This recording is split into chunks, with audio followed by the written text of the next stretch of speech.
আপনি তো সাহারি খেতে উঠেন, আপনি জানেন ওই সময়টার দাম কত? আমরা বেশিরভাগ মানুষ জানি না ভোর রাতের এই সময়টার দাম কত।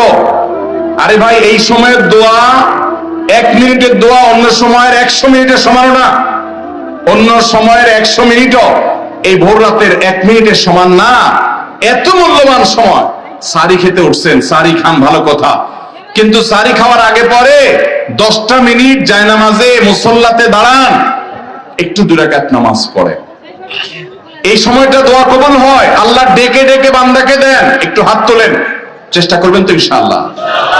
সাহারি খেতে উঠে দোয়া করবো তো ইনশাআল্লাহ? আপনার বাসার এক কোণায় চলে যাবেন, একটু আলো আধারিতে চলে যাবেন, সেখানে গিয়ে বসে আল্লাহর কাছে একটু কথা বলবেন। সিজদা চলে যাবেন, সিজদা গিয়ে আল্লাহর সাথে একটু মন খুলে কথা বলবেন। আল্লাহ, আমি অনেক গুনাহ করেছি, আল্লাহ আমি অনেক পাপিষ্ঠ। শুনেছি আপনার রাসূল জানিয়েছেন যে এই মাসে নাকি আপনি অনেক পাপিষ্ঠকে মাফ করে দিবেন। আল্লাহ, আপনি নাকি অনেক জাহান্নামে যাদের নাম চলে গেছে জাহান্নামী তালিকাভুক্ত, তাদেরকে মুক্ত করে জান্নাত দিয়ে দিবেন, আপনি নাকি ওয়াদা করেছেন। আল্লাহ, আমাকে একটু তাদের মধ্যে শামিল করে দেন। আল্লাহ, আপনি দিলে আপনার কোনো অভাব হবে না। আল্লাহর সাথে একটু কথা বলা, মুনাজাত করা ভোর রাতে করার চেষ্টা করবো তো ইনশাআল্লাহ? ঘরের এক কোণায় চলে যাবেন, সাহারিটা আগে আগে খেয়ে শেষ করবেন, আজানের এখনো 15 মিনিট বাকি।